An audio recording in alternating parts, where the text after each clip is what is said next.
Hi, Justin. Welcome. We are excited because I am ready for you to break down what PCOS is for all of us. Yeah, I'm psyched. Let's dive into it. All the let's, things let's do PCOS, let's it. do it. So, kind of break it down for us. Let everybody know. I think we hear the term PCOS, but what really is it? Yeah, absolutely. Great question. So PCOS is essentially just a multi-system disorder, right? That's largely underpinned by hormonal imbalances like insulin resistance and maybe estrogen dominance and high androgens potentially. And it obviously has a genetic component to it, but it is an environmentally driven condition too. So one thing I always say is that, if lifestyle got you here, which it did with PCOS, and lifestyle can get you out. So the genetics are not the reason why we have PCOS or why it's so prevalent now, but it is certainly lifestyle driven. But there are many components to it, which is why it's so complex.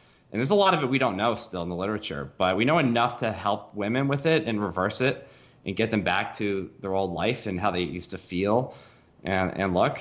But it's very challenging. And so unfortunately, we've just, conventional medicine that is, has kind of given us this impression that it can just be remedied with metformin or birth control, or you can't do anything about it. I hear all the time from people, yeah, the doctor said just to lose weight, they'll fix it, which is kind of ironic because you can't lose weight. It's the opposite actually. Yeah. So Right. it's a really complex thing. It's not impossible. I see women change all the time and get better with it, but it's just a whole body syndrome. There's a lot of deficits and weak links in the chain, if you will.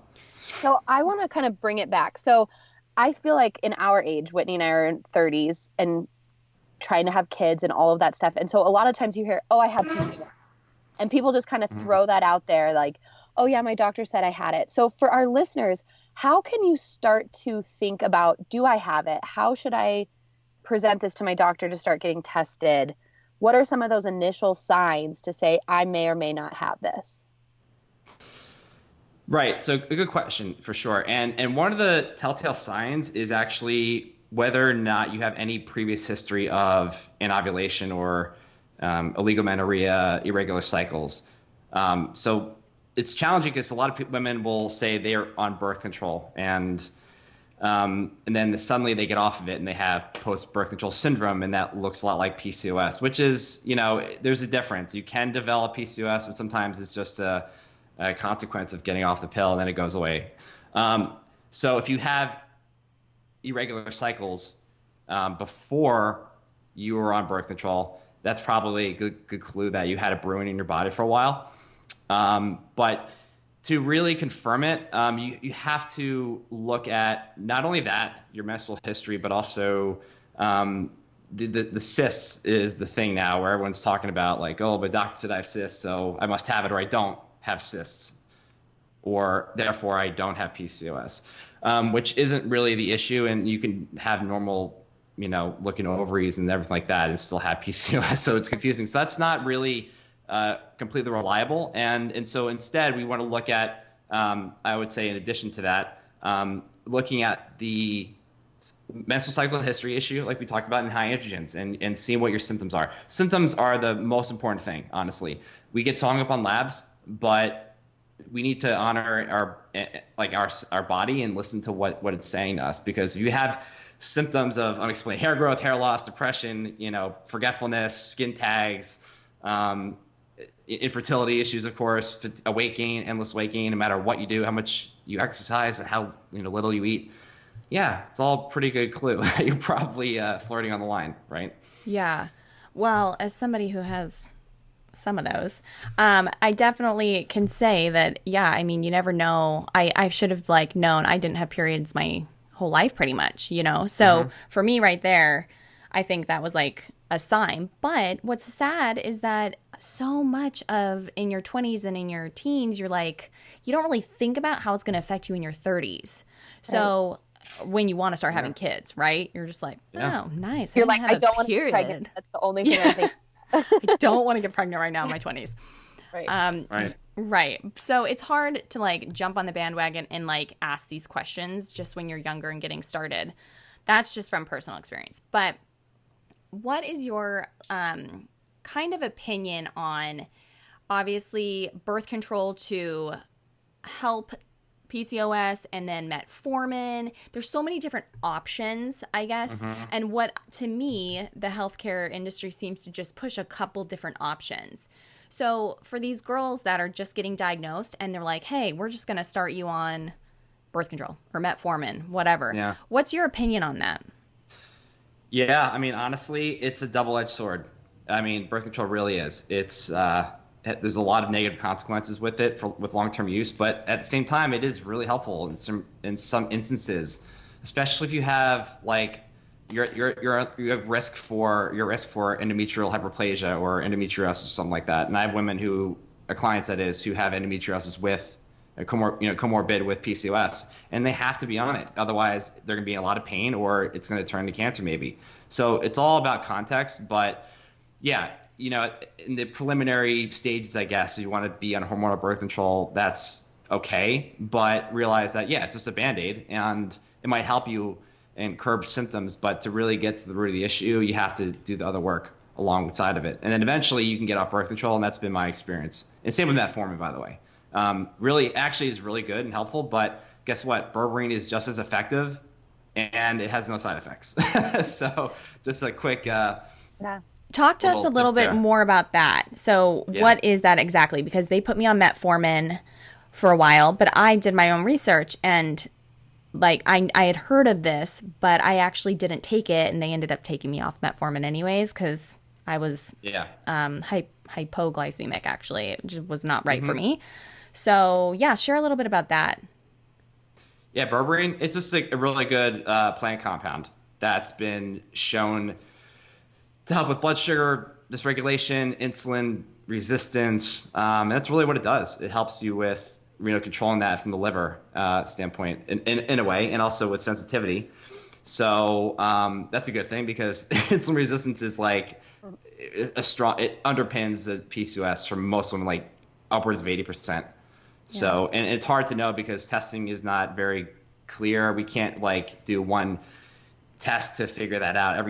All the cells in the body are different with their sort of like sensitivity to insulin. So, but it definitely is one of the things that's an issue. And so if you have insulin problems, then you have androgen problems usually. And if you have androgen problems, you have infertility problems. So it's all a chain reaction. It's all connected. But berberine is not some magical fix, by the way. I mean, it's helpful. I use it all the time, but you have to do everything else too. Right. But just know that it definitely does make a difference for sure. You had mentioned when you first started that PCOS is a lifestyle condition. And if you got in it via a lifestyle, you can get out it via a lifestyle. So what are some of those factors that you're talking about? Right. That's the big question. So when someone's in it and they're like, I really would like to not be on metformin, I would like to not be on birth control, what are some of those factors they can use to maybe help them back out of this lifestyle? Yeah. So this is all part of the investigative process with what I do, but a lot of the things I've seen over and over are related to diet. Diet has a role, but it's small. I literally tell people that it's not as it gets a lot of attention. We need to minimize dairy and red meat, and because of the xenoestrogens in it and the hormones and stuff like that, but same with gluten to a degree. But there's a lot of stuff that's causing inflammation, which is one of the cornerstone, which is like a cornerstone part of PCOS. So what other things are causing inflammation? Well, environmental toxins are definitely a thing. BPA, dioxins, phthalates, things like that. For one thing, is something I see a lot, and that can push you into estrogen dominance, and especially if you have a sluggish bile or gallbladder issues or liver stagnation, which doesn't help the cause, right? Infections are a hugely overlooked and under-recognized part of this. People don't realize that even if you are not obese and you're the lean PCOS type, which is mostly what I've worked with, there's a lot of infections going on down there, and dysbiosis, I find. And literature has shown us that, and that can lead to more inflammation and weight gain and bloating and all the acne issues that we see. So there's that. And Circadian rhythm too, actually. If your sleep is off and you're not getting sunlight, and in the morning, that stuff can literally. Here's the most interesting thing. I'll go off on a tangent real quick. Do you know about leptin resistance? Is that a term you've heard of? Mm-hmm. I'm sure, right? No? No. Yeah, Kristen's like no, but Whitney has, right? So, That's just why this is the good dynamic. This is so. Yeah. Let's. Yeah. Go ahead. So Share away.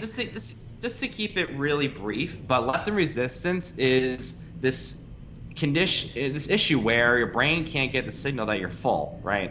And that you've eaten and you're like, okay, I'm full, I don't need to eat, but your brain doesn't recognize that.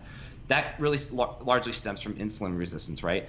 So what we found is that independent, like weight gain and an inability to, resolve your symptoms overall in general, happens like regardless of how little you eat, how much you exercise, any of that stuff, because leptin resistance is going to overshadow everything. And guess what creates that the most more than anything?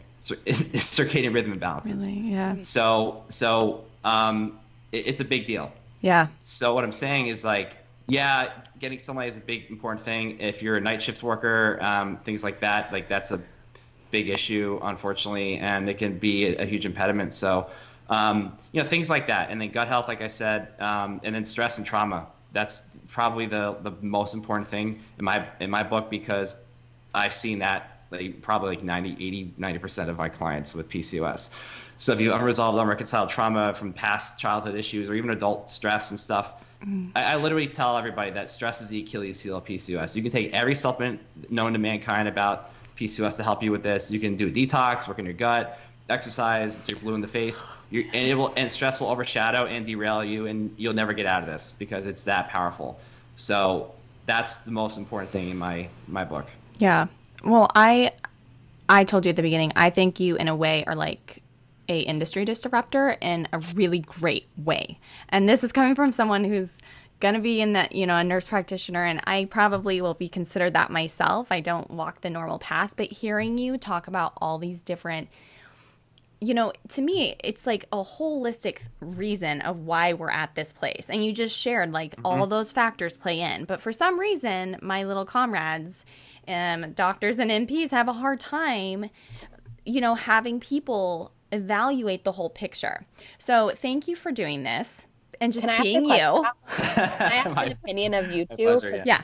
As someone who's not, do you think it's easier for nurse practitioners and doctors and all these people to just say, take the pill, let's be done? Because what you're explaining, both of you, is a lot of work. And there's no money in that. There's no money in sitting with them for 5 hours. Right. Ding, so they're ding, like, ding, take ding, the ding. pill, take metformin, and then we'll see you later. And here's hoping it cures it, instead of looking at what you're talking about. Yes. I think it's both. I think it's because it's inconvenient. It's more convenient to give away something that just like makes them happy for a little bit. Right. And the money thing, and also the lack of knowledge is most doctors don't know anything about PCOS, truthfully. It's very much just I feel like they have their little blinders on, and trust me, I've already like gone to fertility doctor after fertility doctor. And yeah, it's been a battle working with them, doing what I like, doing what they like. So, but back to the lifestyles, truthfully, I kind of want to dive into the emotional trauma side of things, because what's hard is, I think for people, it's easy, at least for me personally, right? I told Justin beforehand, I was like, my diet's on point. My exercise, I'm finally not like compulsively doing it. And like, I feel like I'm getting things on track. But what to me is the hardest point is exactly what you just talked about, of emotional trauma. And as somebody who is an empath, always came out of the womb just like trying to figure life out, and like, I feel like it has emotional trauma and some trauma from my childhood has now caused me to, have this issue with PCOS, I believe, in addition to Hashimoto's. Like, it's just this huge combination. So where can people start, though, besides therapy? I mean, what are your suggestions when you start talking to girls about this? Are you like getting to therapy?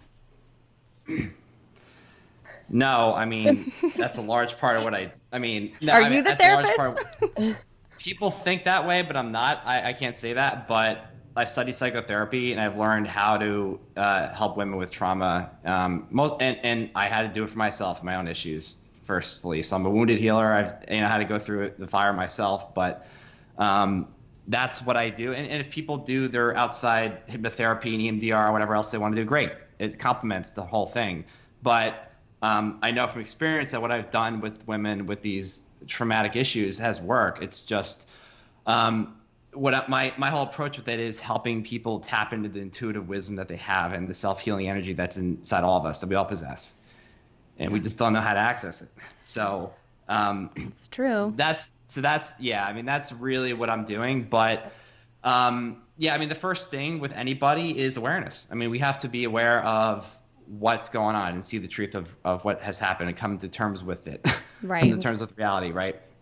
Doesn't mean you have to like it, but we have to at least come to learn to accept it. Because the one thing I've said over and over is that, there are two types of suffering: the suffering that leads to more suffering and the suffering that leads to the end of suffering. If you're not willing to experience the second type of suffering, you're surely going to continue to experience the first, which is a long way of saying that you're going to suffer either way, whether you step into the shadows with your trauma or you avoid it. At least one of them is going to be short-lived, which is facing it, versus the perpetual suffering you will have if you continue to avoid it. Yeah. So it's all about bringing a new choice to this, because what you're currently doing is not working right, and maybe we need to try something else. So that's your decision. But for me, it's like, okay, we need at least, if you're willing to do that, cool. Have the intention of exploring this. That's the first step. Yeah. I'm not going to force you to do anything if you're not willing to do it. But you got to put your toe in the water, right? And once you're able and willing to do that, then we have to bring awareness to what's going on. And you might have some idea of what has happened, and that's cool. Then we can start to learn how to heal that. And that's a whole different discussion and really more complicated. But the other issue is that some people will say, yeah, I had a great childhood. My parents were really nice to me. They did this and that. That's great. I'm glad to hear that. But you might still be harboring something and holding on to stuff. And, jealousy, fear, anger, guilt, shame, all that, unworthiness. I see all of it. Yeah. And so the body bears the burden, and it's like you have to learn how to release that and let it go. And so the challenge is that for a lot of people, they don't remember, because as a child, when you go through pain like that, your only move and way to navigate through that is to kind of just erase it from your memory, get rid of it and not even deal with it, because you don't know how. Right. And it's just painful to look at, but it stays with you, right? And so there are ways in which we can bring that forward and have awareness of it, but that's simply a matter of, and actually this is my book, by the way, I've had it even break the ice with this. It's like, just write out your own autobiography and start from that and see, well, how'd you get here? Right. How'd you come to be this way? Okay, at age 2, I remember going through this, and at age 4, I went through, a natural disaster. At age 7, I remember my parents got into a fight, and, whatever. Yeah. And that's how you start to tap into your subconscious mind, long-term memory, and, hypnotherapy and all those things can help too. But I honestly find that you can do this on your own if you just sit still, be quiet, and have this mindfulness approach. Right. I feel like you've hit on so much, because we are deep into this podcast. We've had some great professionals on, and I feel like stress, childhood trauma, is such a root of so many things, and not just PCOS and not just this, and not, you were just touching on something I think all of us need to really tap into. And I think it's beneficial for all of us who even aren't struggling with this. So I think what you're doing and just bringing awareness to this, looking back at ourselves and taking kind of an inside look at ourselves, is so important, and such a good reminder for people that might not even, like you said, I had a great childhood. What are you talking about? Like, I don't have anything, but not necessarily realizing that there is more. Yeah, we just think of that as capital T, like sexual abuse, verbal abuse, whatever. Right. It's not just that. Actually, relational trauma is the most common type, which is lack of a connection with your caregiver or parent. That's the most common type of trauma. It's all relative. It doesn't matter what you think is trauma or not. It's all about the lived experience and how you decided to react to it. Right. Oh my goodness. I'm just like self-reflecting in my brain. If you think about it, we all have trauma. We just don't know what it is sometimes. We do. Yeah. No one's really different. Yeah. Yeah, something I should try, which my husband just said it to me, and I feel like it's a sign because you're saying too, is writing it out. Because I have personally tried EMDR therapy. I'm very open. I'm very aware of like the trauma. I can verbally tell you everything. Yeah. But it's still, for me, it's shame. Like, I think that's what it is. I think it's shame, guilt, just from all of it. I think if I did start writing it out, maybe that would help, you know? I don't know. Maybe this is a sign I need to try it.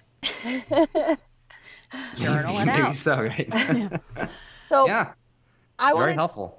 to end our PCOS journey on what is one piece of advice? Like if I came to you and I said, "Hey, I was just diagnosed with PCOS. What do I do? Where do I start?" Someone who's just lost and doesn't know. Where are you going to tell them to go and do? What I'm going to say, honestly, is, go to your OBGYN or your endocrinologist or whoever you're seeing. Make sure you're really clear on what's going on and get the labs done, the hormones, see what your blood sugar's like. That's important. But understand that their only option, their first line of treatment is going to be drugs. And that's okay. But understand too that you still have PCOS when you're on that stuff. You still have issues. You still have PCOS whether or not you do IVF. You know what I mean? Like, you get pregnant, you still have it. And so be aware of that, because now you have a choice whether that's completely your prerogative. But do you want to continue down this path and just do Band-Aid sort of things and manage the symptoms with that? Or do you want to get to the underlying problem so that you don't end up with endometriosis or cervical cancer or whatever else, high blood pressure, cardiovascular disease, type 2 diabetes? Because those are all significant risk factors. Right. So, and not to mention, no one likes hearing this. I don't think people know it, but if you get pregnant and you haven't dealt with your PCOS, you have a chance of passing it on to your child, a female. That's if it's a female. So that is a thing that can happen. So and so all I'm saying is, obviously women are not aware of this usually, but all I'm saying is that if you really want to get to the bottom of it and be done with it once and for all, be open to a different solution. Yeah. Aside from conventional medicine. So let's talk about your book really quick, The Flexible Dieting Disaster.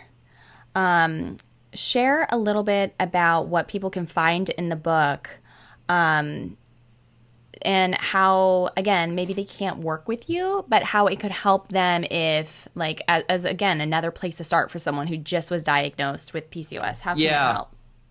Yeah, the book kind of, it encompasses a lot of things. And so, it sounds like it's about macros and flexible dieting and the issues with the fitness industry, which it is, but that's the first half. The second half of the book, though, really touches on what we just talked about with trauma and how to really uncover the wounds and burdens we have and how to decondition that and unburden that.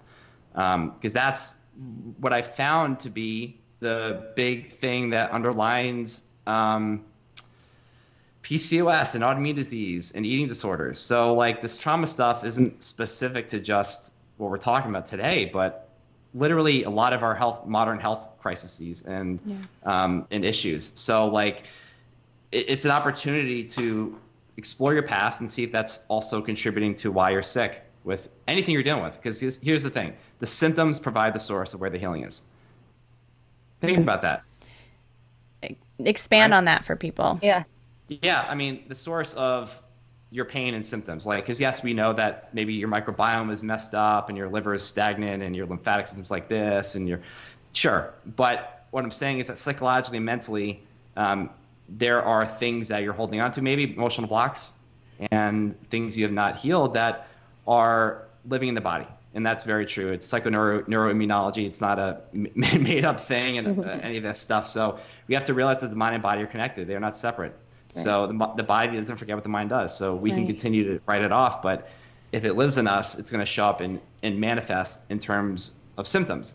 I've never met anybody with cancer who has not had some sort of trauma or emotional pain or things like that. Mm-hmm. Not to say that's true for everybody, but it's a thing that can long term definitely steer you in a nasty direction if it's untouched and unaddressed for many, many years. It takes a long time for this stuff to unfold into a disease, but realize that sooner or later, it doesn't look good. You know, it's why I'm such a huge advocate for helping women with this stuff, because not only from a health standpoint, but also from their relationships with people, how they show up in life, and, you know, raising their kids, it rubs off. It affects everybody. Right? Yeah, it does. I've heard, again, speaking of where you hold that trauma, because I do have Hashimoto's, I have done some research, and again, in that like chakra, getting into that. And so somebody had chatted with me that often they've seen people with thyroid problems who have felt like they cannot share their truth, speak their truth. They've been holding in whatever trauma, you know, since they were younger. And they, you know, the person I was speaking with had said that a lot of her Hashimoto's thyroid patients all have that in common, which for me, yep. I look back now and I'm like, yeah, I spent my entire life keeping in like an experience and trauma. Yeah. So, you know, then I look back and I'm like, shit, Whitney, you know, what happened, you know? So I really believe in that mind-body connection like that. Yeah, my mom, who is Hashimoto's too, I mean, I saw it very clear with her and her pain, and she lived with it for a long time. And I didn't even realize that it was one of the things that was contributing to her disease and how she got here until after the fact. So when I really learned about this, I'm like, wow, okay, this is really what we need to spend our time looking at, because you can do everything right from a physiological standpoint, but if you don't deal with that stuff, you're never going to get out of it. You're never going to reverse it and heal it. Right. So good. I know we have some follower questions and some listener questions. Yeah, so we asked our TGL listeners, and one of them, I actually got this in like 3 versions, but boosting fertility when you have PCOS. How to boost fertility. How to boost fertility when you have PCOS. Okay. Yeah, I mean, we just kind of touched on this a little bit, right? And listen, I am not a woman, and I'll never know what it's like to be pregnant. And, you know, like, you make your own informed decision. That's all I'm saying with this. And I want to be open with that from the beginning. But understand that you can do, and a lot of women do this because they don't know of other options. Like, okay, I'll do IUI, I'll do IVF, do clomiphene. Great. If you want to do that, cool, do that. But understand that there are significant risks with all this. Okay? I mean, literally, a woman with PCOS who goes through that has a really good chance of developing preeclampsia, gestational diabetes, and has an increased risk for preterm delivery. And like I said before, if you have a female child that can develop PCOS later in life around menarche. It's interesting, and not to mention you still have PCOS. So like, if you want to push it, but really understand this, like, you are circumventing a problem. Your body is literally saying, no, I can't, it's not safe to get pregnant, right? That's why you're not able to ovulate. So why would we want to push it and force it? It's like putting jet fuel in a Honda. It doesn't work, you know? Like, it's not going to go any faster, but you're trying to make that happen. So if you want to reduce the risks of these health problems for your child and yourself, then you want to get to the root of the problem. You know, it's the most honest thing I can say, you know, because otherwise, and by the way, clomiphene has no guarantees. Neither does IVF. They can still fail, and there are many people that don't respond to clomiphene and still have miscarriages anyway. And what does that do?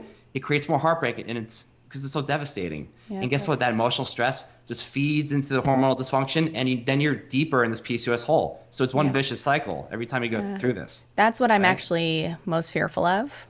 Because this exactly what you said is exactly what happened to me.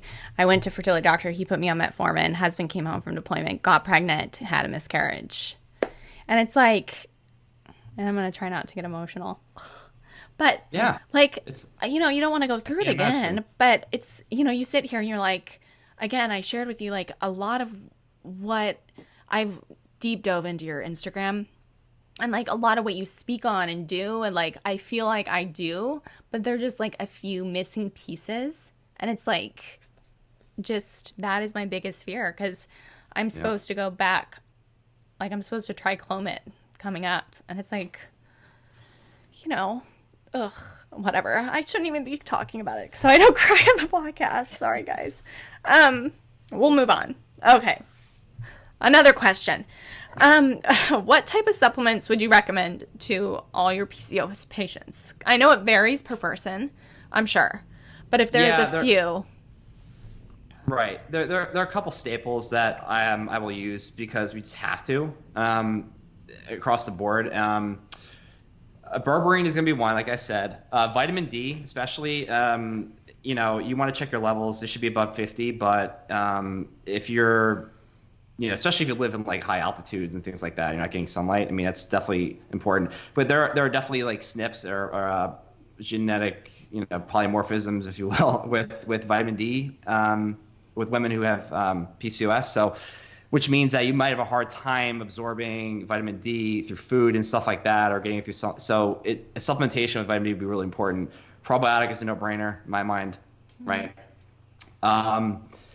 There's like D-chiro-myoinositol. That stuff has been good and shown to help with oocyte maturation and quality. Then there's things like what else am I thinking of? Chinese peony, licorice for androgens. Green tea is great. That can help a lot actually with reducing androgens, improving sex hormone binding globulin. Those are, I'm just speaking out loud here, but those, some of the things there that can help for sure. Soy is hit or miss. Sometimes it's good. It can be helpful, but again, what I'll say is that you cannot supplement your way out of PCOS either. It's helpful, but it's not going to fix everything. I would just like to bring to everyone's attention that I believe you just said we can eat licorice. Licorice root, right? Licorice root, not like candy. Sorry. Never even thought of that. Yeah. Kristen's like, I'm gonna go get myself some Twizzlers now. Yeah, right. Yeah, no. He said licorice. No, I did say that. Oh my goodness. Well, tell everyone where we can find you, where we can stalk you, and again, deep dive into your Instagram. It's so worth it, you guys. Cool. Yeah, I have a lot more on there for sure. It's simply at Justin Janoska. It's Justin Janoska.